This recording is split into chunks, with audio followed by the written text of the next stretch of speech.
look at any of the presentations following day one? Do you have any advice on what I should look at? Yeah, I actually took notes on a few standouts for this. So day four, Rand Fishkin. He's super famous in the SEO world, but I was not expecting him to have such updated, fresh talking points. And he was day four, and there's tons of data in his that's really useful. So specifically on search traffic in Google, like how many searches are happening in Google over time, how many actual clicks from Google in the websites over time. And then he also has data on like LLMs compared to that. So it's a really nice view of, okay, how big is LLM search market share actually right now compared to regular Google? And that's Rand's talk That's, or a different one? that's Rand Fishkin. If you're in e-commerce SEO at all, Alita Yeah. Solis is a hero of mine. She's probably your biggest one then. She was day three. Day three is Alita Solis. She had a killer presentation all about e-commerce SEO, and it's full of like actual checklist of like things that she checks for, like specifically like in the schema markup and which sections are the most important on the e-commerce page, and examples of what to do there. The who else was really good? I mean, remind me, what's your niche in SEO? Like, what's your main workflow like? So we're prioritizing enterprise brands, PR focus, and then e-commerce because the previous startup was Amazon listing optimization for Okay. Rufus and Cosmo. So we're taking a lot of our clients from the previous company here. So being on the forefront of e-commerce is big, and especially with the new chat GPT, not just announcements like you can go and shop in there yourself. Uh, we want to be at the front of that. Heck yeah, man. So in that case, Rand and Alita are really good recommendations for you. And then if there's one other one, I would say I think it was day two, Farah Bostic, Farrah Bostic, Bostic. She is in PR and consumer research space. So she tied this into SEO really well, but I just thought that was a really great talk on how to actually get good information out of real people and using just real knowledge gathering tools versus just trying to automate. I think we're going to quickly move into a time frame here where everyone's just asking SEO or everyone's just asking AI tools to automate a lot of their writing for them, and it's just going to turn really generic and really dumbed down pretty quickly. Well, what I worry about with that is one of the day one talks, I forget whose talk it was, but it said that with search, there's a little bit of confirmation bias where if 90% of people have the same view, it's more likely to show that view than the 10% that's opposing. Mm-hmm. And it would be better if it actually highlighted the opposing view. Perhaps it's topic dependent. No, it's not. It is a huge problem. If you're into that rabbit hole, then day two, maybe I think day two, Garrett Sussman, who was the host, or one of the hosts, he did a great talk on bias in both AI and search, and it's pretty intense. It's pretty because and if you're using AI tools, you can probably notice it yourself. If you're asking it, like he showed an example where he asked the AI tool, what is the best SEO company in the United States, and it gave him a list, and the first one it listed though was iPullRank, which is where he works. And for a second, he was like, "Oh, whoa, that's awesome! Like, how exciting!" But then he asked, like, "Why did you say iPullRank first?" And then the answer was like the AI tool's answer was, "Oh, because I know that you work at iPullRank, and this is like the most interesting for you." So it's like, okay, like that's scary. Whenever we're doing, prompt testing or trying to get feedback from prompts, we always run it on an account with no previous data. And we're Mm-hmm. doing it all on the back end, but that memory is very important. Bias is the results. We don't want that bias in the results unless it's for a specific customer persona. Exactly. Yeah. So I think Yeah, how does that work in ChatGPT now? So I think you can turn on memory only at the account level. I don't know if you can turn it on for specific GPTs and then not your overall account. But I'm not. I might It's be wrong about that. it's at the account level, and so like we have a lot of competitors that I don't know if I should say this because I don't want to bias you in any direction before I interview you. Um, but memory is like, I'm going to search for this thing, and then at the front of it, what the competitor will do for 1,000 searches is I am a 40-year-old mom from New Jersey. And they'll add that info into the query, but I don't think that's the same as having a whole history of searches as if you were that persona in an account. Not even close. No, totally Not the not. same thing. No, I agree. Mind if I start asking you some questions and you can pretend you know nothing about what I'm working on right now Well, I actually don't know through what the you're working on segment? right now. So That's amazing. So, whole point of this, at least for me, is to see what experts in the field, people like you, are thinking about when it comes to AI and how AI is going to affect search, what the future of search is. Is it all about AI? Is it optimizing for LLMs? Um, I think we're entering into an unknown future. And so the more opinions I can get on this, the more accurate we might be in our predictions. So to start, how do you stay informed about the rapid changes in AI-driven search technologies? And what challenges have you faced, if you don't mind sharing, keeping up? yeah, the how I stay informed is sure like everybody say, there's newsletters, there's podcasts of people I listen to who are frequently on it. Specifically podcasts that will reference other videos. So like, I want a podcast that breaks down the latest rock release and then tells me where I can find more, or the latest ChatGPT updates and then tells me where I can find more. Those are good. Of course, going to this conference was probably the main thing I was looking for, was just making sure I was up to date on how people are using AI tools in their workflows. But uh, there were definitely some gaps I feel like I've had with it, because I don't necessarily know. I'm sure you guys have run into this, but selling SEO is a whole art in itself, and the way I sold it before just isn't going to keep working for much longer, I don't think, because it's built on forecasting and tracking models that are just not accurate anymore. So it used to be you could take uh, impressions to traffic to conversion rates to revenue.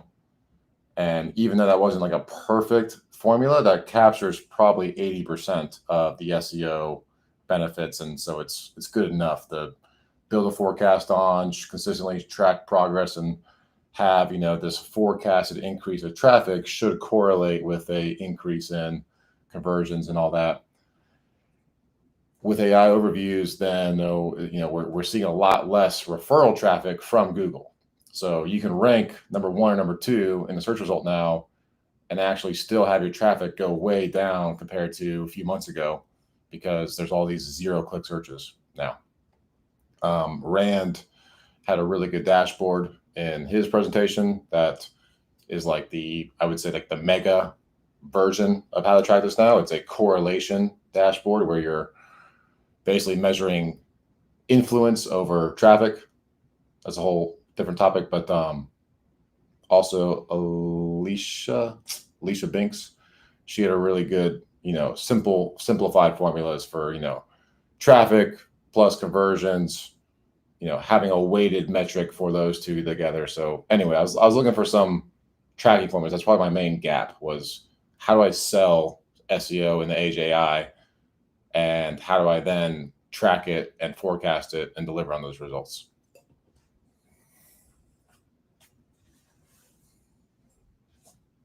And so if you can speak to it a bit more, and I know it was Rand's idea, but the influence over traffic. So you're not getting, it's hard to show the monetary outcomes of conversions for your searches. There's less referral traffic from Google. What's the impact of this influence and how do you measure it? Yeah, so it's funny. He called it the hard but not impossible to measure metrics, I think. And so to do this manually is going to be a beast. I can actually probably just share this with you. Give you an example.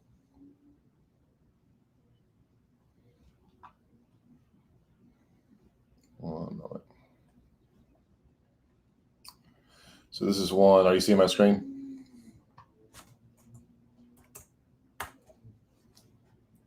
Do you see a screen? Yeah, good. So you'll see. Oh yeah, I was muted. Sorry. Yes, I see your screen. Yeah. So this is an example where he's looking at not just traffic, but he's pulling in branded impressions. So you can track that in Search Console, still tracking searches and direct visits. But then now you really have to track your reach on your various platforms. So most platforms will be LinkedIn or X or maybe even TikTok or Facebook still.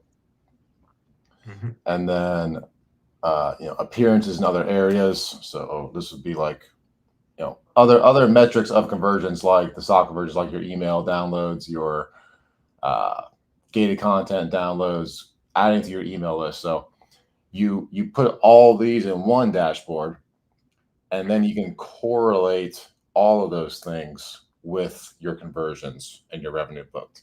So, for example, in his one that he showed during the presentation, they would consistently find that their LinkedIn engagement was the most strongly correlated with newsletter downloads, and then 2 or 3 months later, customers. So their correlation report consistently shows LinkedIn was their main channel, and on that channel, but along with all the other ones, the more engagement in those areas would lead to higher bits of conversions and new customers later.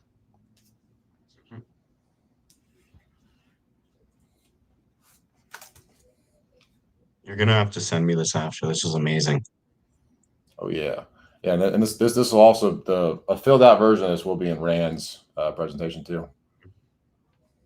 What this wasn't one of my questions, but what worries me now is, following that, our SEO is going to just be social media and email marketers that are also SEOs, or are we just ones tracking the analytics from all these different channels? Yeah, it's getting tough, right? You kind of have to, SEO before at the enterprise level, it was already broken out and niched in, but at mid-sized companies or smaller, you could kind of have your hands in all the buckets. So like, I've had experience where I was the SEO manager and then a director of a mid-sized company. And, over time, I pulled in some writers and some helpers to get enough content out there. But my day-to-day included content marketing, included, the content creation and the content marketing, posting on socials, tracking the socials, doing all the data science behind the scenes, doing all the forecasting behind the scenes and presentations to alerts. But it is definitely branching off from, there's the creative content output side, and then there's the super just accounting style, like diligent forecasting, analytics, tracking, reporting, and then just checking all the boxes, making sure there's just so many things to get done for SEO to actually work. So yeah, it is niching down, but I think it's not just social media side. There is definitely a data science side, which I think that was a big theme of this conference too, was how important things like web crawlers and being, you don't have to be a Python programmer, but you have to understand SQL. You have to have some tools to be able to crawl websites and get large amounts of data and then parse large amounts of data pretty quickly. I think you're right. I was looking forward to it being all AI, and then I was stuck in all these talks about data science, and it was very informative, and just seeing these people at the forefront of the industry, how they view their job and the nature of their job changing, and how they tried to equip us to succeed. And it was very nice. Not expected, but I'm happy I was there. Yeah, I'm happy you're there for that day one. Then the day one was science, day two was psychology, and that's when all like the content marketers were really there. Anything great from that? Yes. Who was great in the content side? I'm pretty sure that was when the Brits had a very strong showing at the end of the day. There was like 4 out of 5 of the last people were British, and I'd highly recommend Carrie Rose's presentation. Mhm. She is an SEO, but I think her main channel is her LinkedIn. She's a really strong LinkedIn presence. I think she does a lot of LinkedIn ads too with her agency.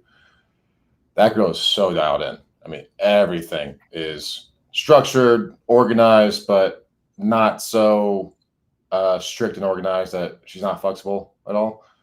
Her presentation is dense on workflows. That was really good. Phil Nottingham came in, did a video presentation that was pretty cute. He had some, you know, it opened up with a video of him on that 270-degree projector screen of him walking in Times Square.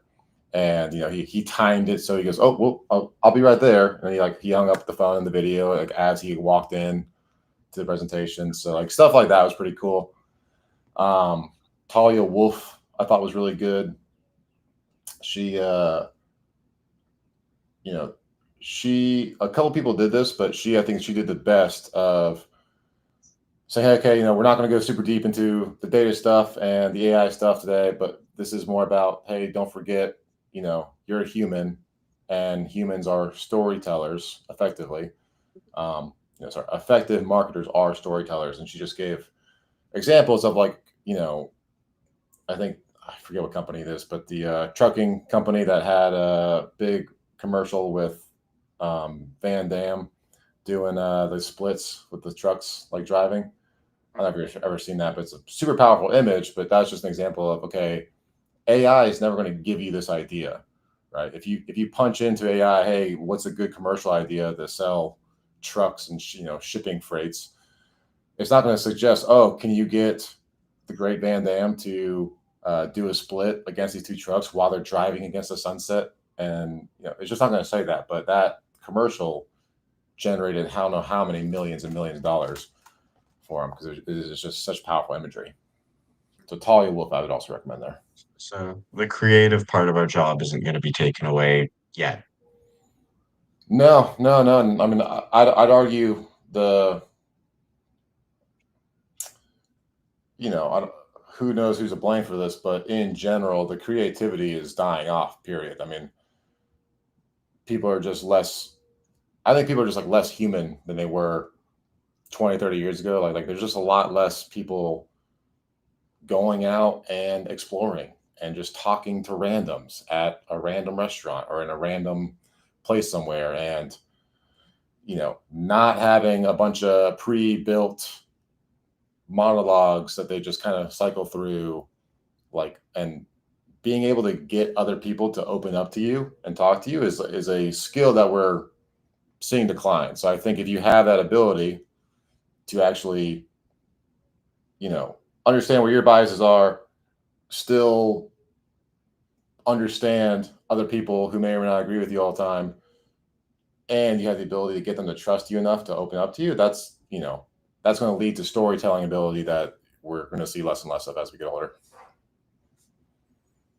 But specifically with SEO, I worry that, the high lever task, I'm not going to make the most creative piece of content. I'm going to create a piece of content with the right keywords Mm-hmm. and H1s, H2s. And it's not always, like we spoke about earlier, it's not always content that has opposing views necessarily. Totally. Is there room for that creativity, or is it more in, product-led SEO, like adding widgets to your site that people can click on? Is that where the creativity is moved to, or is it still in the content itself? Oh, that's a good question. Well,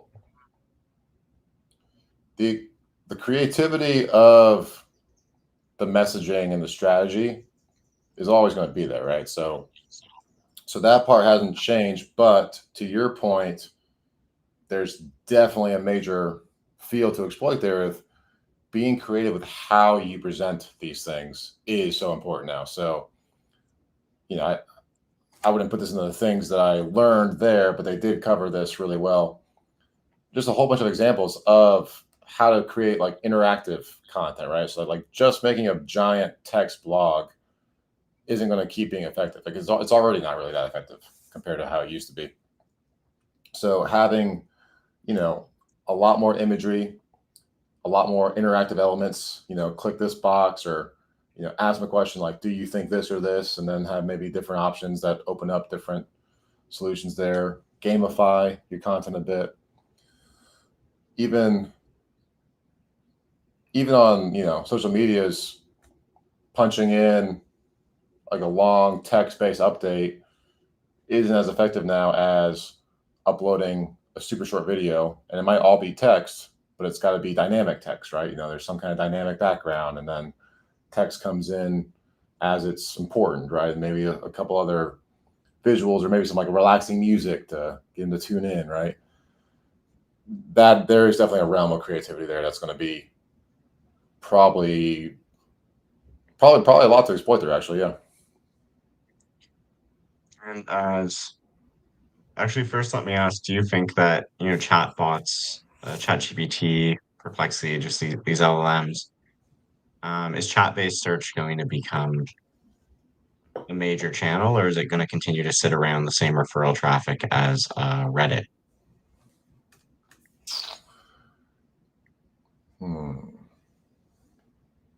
Well, it's definitely going to be a major channel. But is it going to? It's a good question, because I do wonder. Rand gave some good numbers on LLMs, on the adoption of them, how many people are using them, and how many searches per day right now. And it is currently still a fraction of actual Google searches, like a tiny fraction. Will that keep, but it's changing really fast, it's growing really fast. Will that keep going? That is a good question, because I've been thinking about this a lot too. Is like, I work in tech, so most people I know are super into AI tools, but they are the people who would be in AI tools.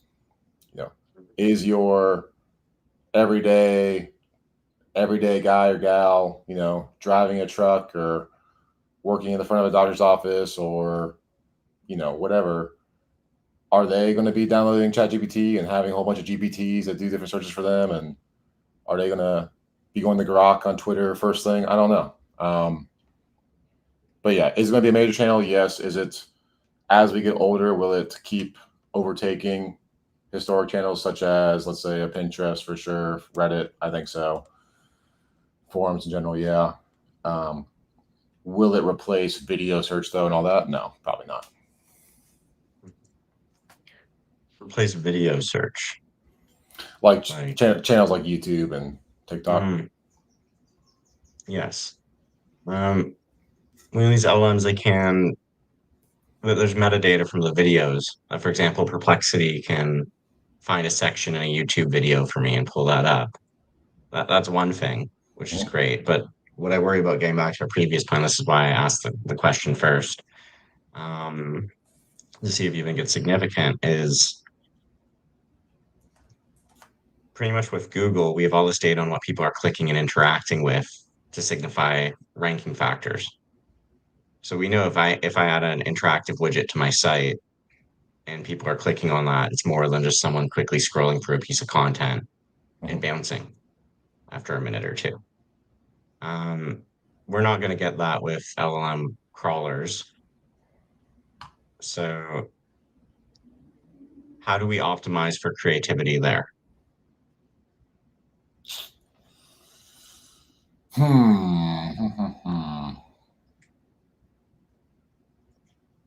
Well, so optimizing for the tracking of it?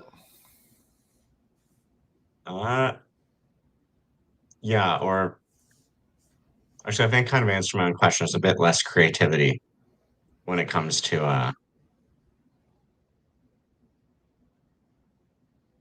tracking. We'll go with tracking. Well, tracking, or like how to show up in the LLMs. Let's go with that.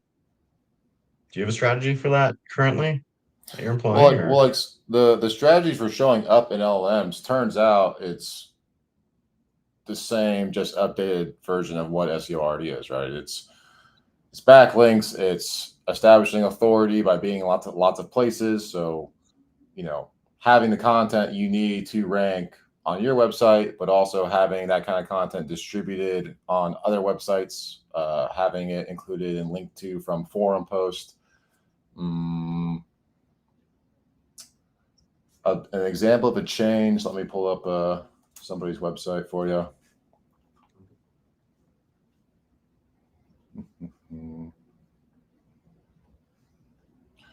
So one of the speakers who I thought was great, I think she was a very final speaker.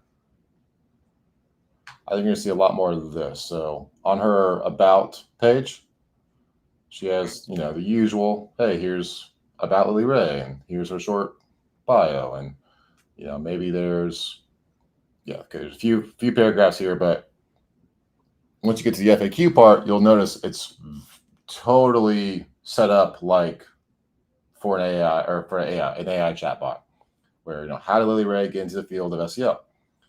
When did Lily Ray start playing drums?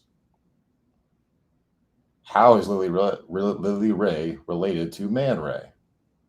What kind of dog is Lily Ray's dog? Right, so it's basically stuff that you would see showing up on somebody's people also ask thing in Google.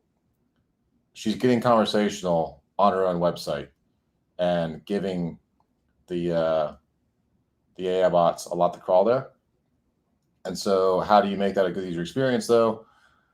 I think you do have to optimize some content specifically for agents and some content for humans.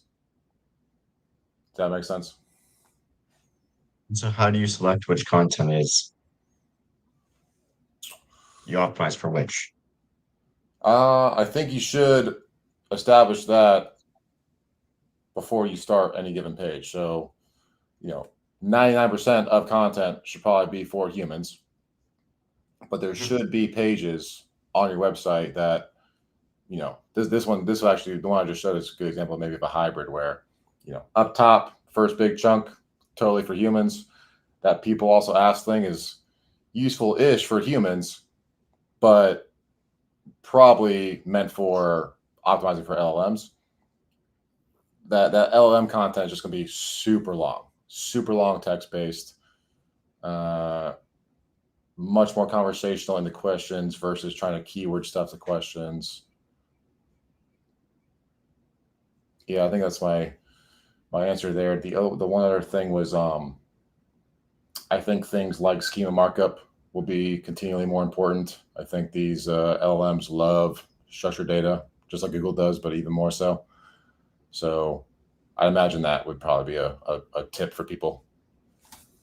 So schema optimization and a page with very long-winded, probably ChatGPT regurgitated FAQ. Not regurgitated, but you're the one putting it out there. So like just everything you think somebody might search about that in a conversational setting, if you give the engines something that's very direct to cite there, then they will cite you. And so would you employ that strategy just to make sure that the right information comes up about you or a brand, or would you employ it so that you appear in more broader searches? Oh, definitely both. So first things first is, you want the correct information showing up. You can definitely, in the old paradigm, I think you needed like a whole dedicated page, for like a competitor's keywords, let's say, to try and rank for that competitor's brand name plus a keyword, or that competitor versus your brand name. You definitely need a dedicated page. Now with things like, the FAQs, I think if you address other competitors or, whatever it is, I'm just using competitors as an example here. If you address them in your FAQs, the whole page doesn't have to be about them. Just that FAQ, though, might get cited in LLM, which is definitely different than before. Do you have time for a couple more questions, or I've noticed we've run a bit over? No rush, bro. Fantastic.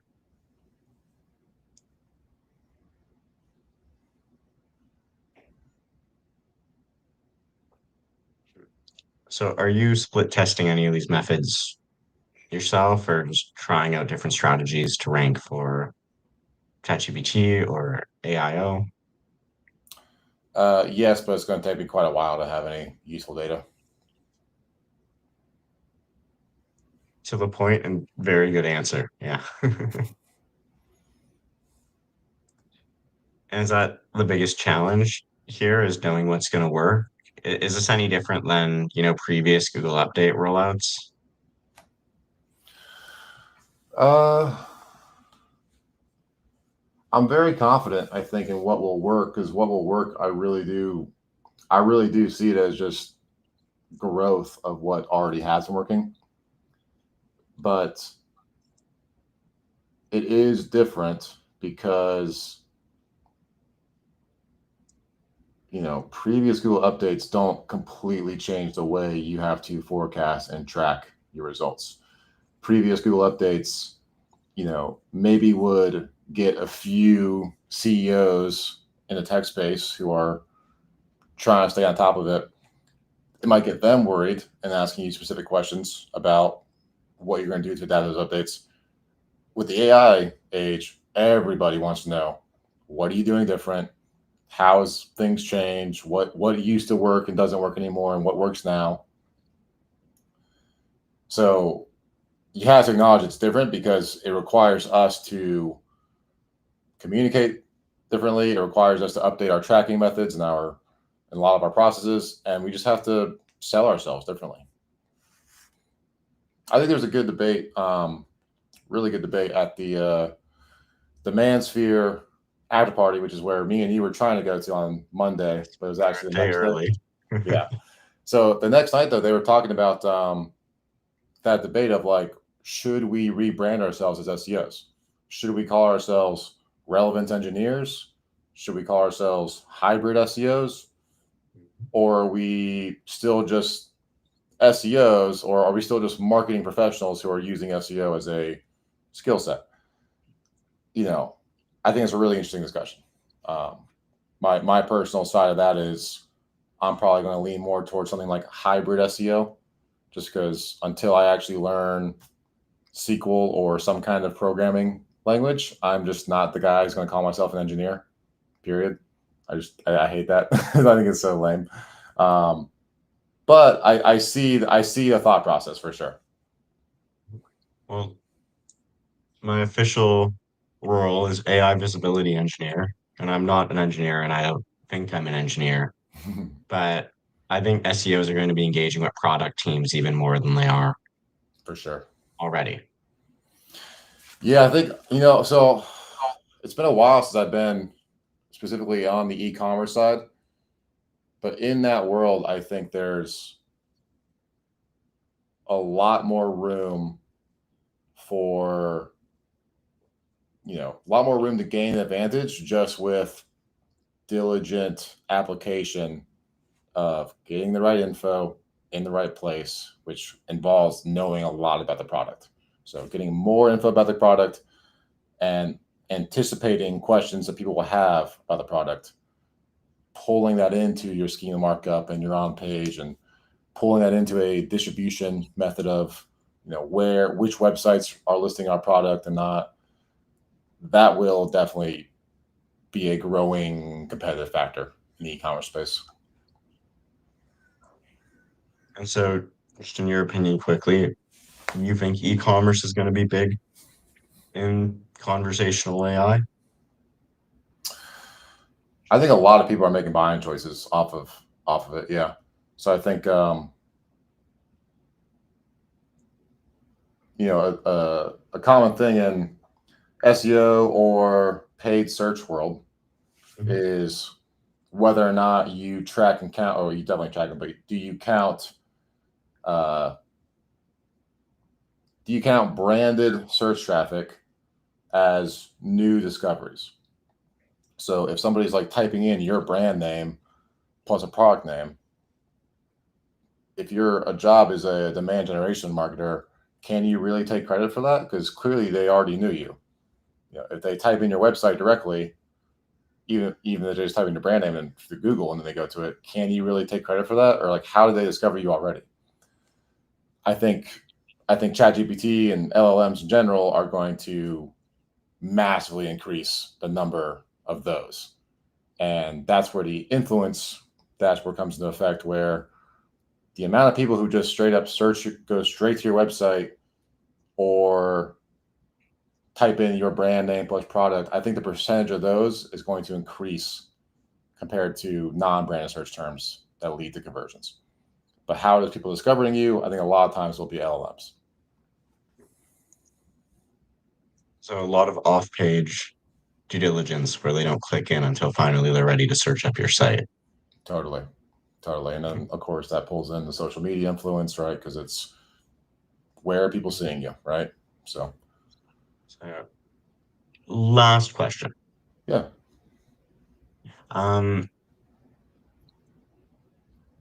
There's, SEO, local SEO is a big niche for local businesses. Do you think there's going to be sectors of businesses where, AI search makes sense as a channel and there's specialists the same way we have local SEOs? There's generative engine optimizers or LLMOs or whatever you call it that's their main specialty and they're optimizing for this channel because it makes sense for that type of business. However, it's like this is instead of a local SEO, there's an SEO for B2B SaaS. Like, will it be a specialty? Like AIO, basically? Like AI optimizer, basically? Yeah. I mean, yeah, for sure, right? I mean, I think that's another buzzword that we're already seeing thrown around a lot is the AIO, the AI optimizer, which is essentially SEO for AI age. So yeah, it's going to be a niche. It's not going to be as prominent as, let's say, local SEO or e-commerce SEO or SaaS SEO. It's not going to be as established of a job role until LLMs start rolling out some kind of tracking system, and you know advertising is going to come, right? So as soon as LLMs start monetizing their searches and traffic the way Google does with ads, and then whatever, but then you're going to see that be a whole explosive category for sure. Until then, that's going to be hard to justify that role, though, with the tracking. That's very insightful. Thanks, man. Actually. Thanks, bro. I appreciate it. Connor, what's next for you? That was my last question. I'm just chatting with you now. Cool. Yeah, what's next? I gotta rebrand myself, bro. So I set up my website. I gotta start publishing articles. I need to build out both my websites with the frameworks and the tactics I'm already using, so that I don't have to keep explaining these things to people I'm working with and selling to from scratch. I need to keep going with this LinkedIn trend. So I just from posting, updates from SEO week, it made me realize how silly I've been to not take advantage of LinkedIn until now. So I mean, I have a bit of a following, but my God, what an easy way to reach many people. If you're decent at that. So I set up my X channel. I'm going to start publishing YouTube videos. This one is example. So this is a test, right? So like this call has been streamed to my YouTube and my X account. I have no following yet, so don't worry, nobody's watching. But Wait, live right now, or is it going to be posted after, and you get to cut it up into something nice? So it's live right now, and this will give me the recording. But then I can just toggle my settings on YouTube. So let's say this was a disaster, I could just make the stream unavailable after it's done, and then post clips later. Good. Yeah. So, okay. Yeah, if you want this removed, just let me know. No, but no one's watching. This part's completely fine. I'm not going to spill. I was about to spill some secret sauce. Oh, well then then let me end the stream before you do that, though. What else though before it's new? The videos are important. Finishing up this contract role. Oh, and then I'm doing I'm doing a lot of experiments with multilingual content now. That's where my interest really lies. So with new AI tools, both publishing text-based content from English into, let's say, Chinese, and then German, and then Russian, and then French, very easy to do now compared to before. Same with videos though. So, just for fun, I do a podcast with my buddy, and a lot of those clips will actually dub into Chinese and post on a Chinese platform, and that's been going really well. Like, we get responses from that, so that's like very fun and engaging. Mandarin Connor. Someone's finding Mandarin Connor on a DeepSeek search. Oh, that's right. Oh yeah. No, there's videos of me speaking Chinese out there, but not really.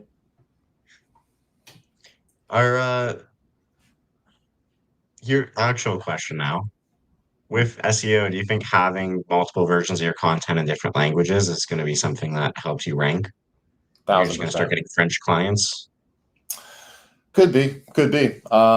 I just don't see how that won't become a competitive advantage in the future.